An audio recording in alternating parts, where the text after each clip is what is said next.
देवी अगत्या, ये सदमा तेरे लिए बड़ा सख्त है। और वो कौन का वक्त है जिसको इस तेरी हालतेजार पर रहम न आता हो, और जो तेरे इस रोदन को सुनकर हमदर्दी के आंसू न बहाता हो। मगर अब सब्र करने में ही भलाई है, और इसी में ही तुम्हारी भलाई है।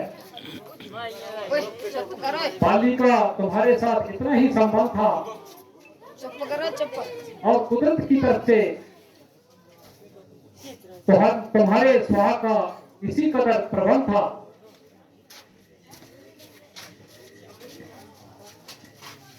तुम अपनी दास्तान में धर्मात्मा जरूर हो,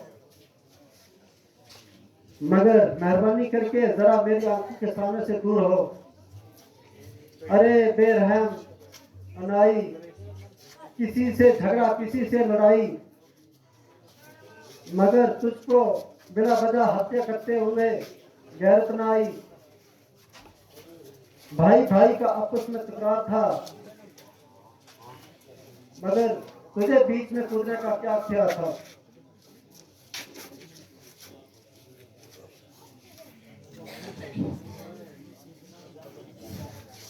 प्यारी तारा, अगरदा,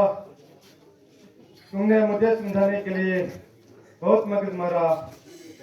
मगर सोच के मैंने तेरी नसीहत से कुछ फायदा न उठाया, जिसका नतीजा आंखों के सामने आया। न सिर्फ तेरी नेक राय के ही प्रकाश रहा,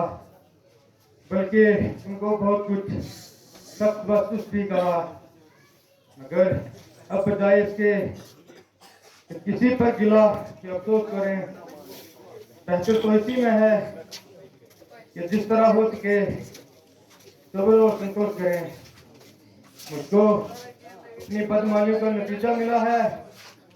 और रामचंद्र जी पर तुम्हारा फजूल गिला है।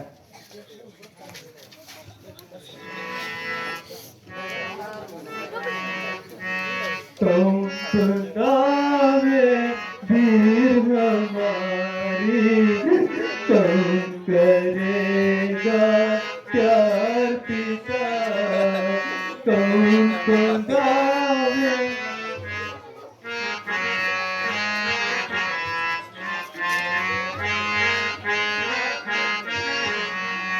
तुम सहारा नजर न आवे, तू चले मंजिलदार पिता, तुमको जावे।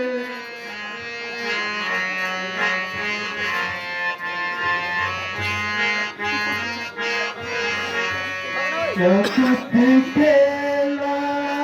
न कुछ पाया, न कुछ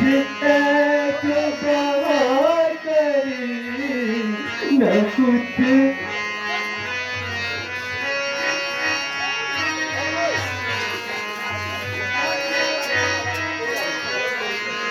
पर यतीमी पल्ले मेरे लुट गए सतिंगार पिता, तुम पंगावे।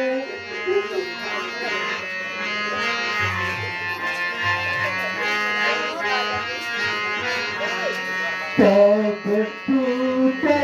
लट हुए मेरे अंधु तूने घेर लिया, सब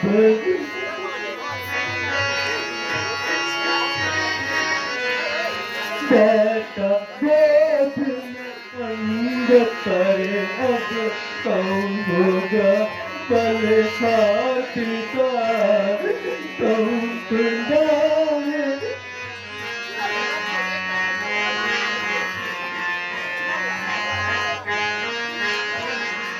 क्या उम्मीद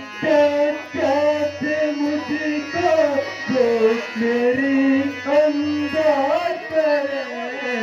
क्या उम्मीद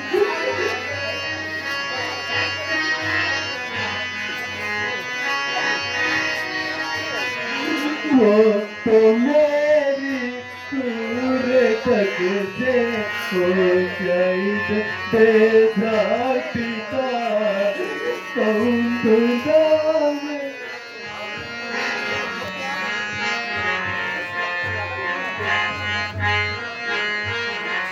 सब नहीं क्या हालत होगी दर्द के क्या क्या खाएंगे सब नहीं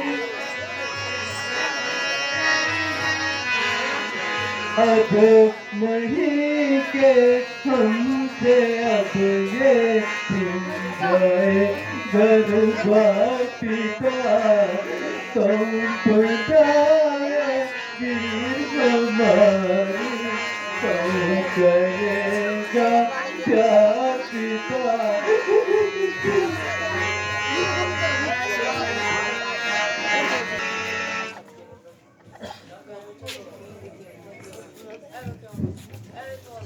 मेरे लाल सबर कर मेरे जिगर के टुकड़े ज्यादा न रो और इस कदर परेशान ना हो मेरे बच्चे जरा इस्तेमाल कर और मेरी हालत की तरफ ख्याल कर तेरा रोदन मेरे कलेजे को चकनाचूर कर रहा है और मेरी आत्मा को कबल अकबकते ही निकलने के लिए मजबूर कर रहा है इस वक्त तुम्हारा रोना बिल्कुल बेसुध है क्योंकि अब मेरी जिंदगी सिर्फ चंद सांसों तक ही महदूद है ना मालूम किस वक्त मर जाऊं इसीलिए बेहतर है कि अपने जीते जी तुझको तेरे चाचा के सुपुर्द कर जाऊं वो बड़ा समझदार और लायक है और मेरे बाद तेरा वही सत्पास और साहिक है हर तरह से उनकी फरमाबरदारी करना और कभी भी उनके हुक्म से बाहर कदम न धरना मेरे प्यारे अजीज अगरचा तुम्हें मुंह दिखाने को दिल नहीं चाहता मगर इस वक्त तुम्हारे सिवा मुझको कोई नजर नहीं आता जिसको अंगूर का हाथ पकड़ाऊं और अपने आखिरी फल से सदोष हो जाऊं मुझे उम्मीद है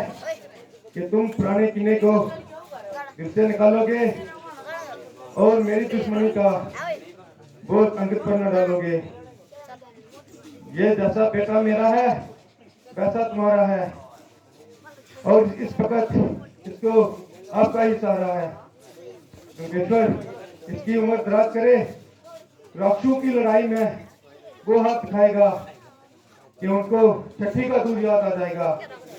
नीच तुम्हारी भापत बड़ी समझदार है अल्लाह दर्जा की खूब संदेश और तजुर्बेकार है तो कि अगर मैं इसके कहने पर अमल करता तो आज इस तरह बिना आई मौत न मरता इसकी भी हर तरह से धीर बनाना और इसके नेक मशवरे से फायदा उठाना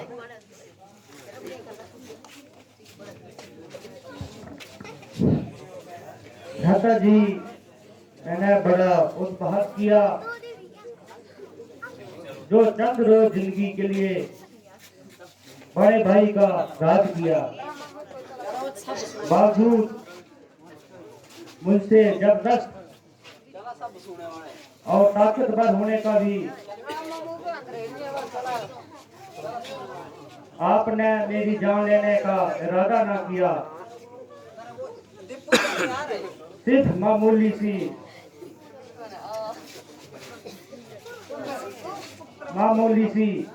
गोद मालिश छोड़ दिया मगर मैं आपके लिए मौत का पैगाम लेकर ही आया और मुझ कम वक्त बेवकूफी ने इस घर को खाक में मिलाया मैं इस राज को लेकर क्या सुख पाऊंगा और परमेश्वर के सामने क्या मुंह लेके जाऊंगा इसलिए आप कुल अंगत के सुध कीजिए और मुझे इस पाप का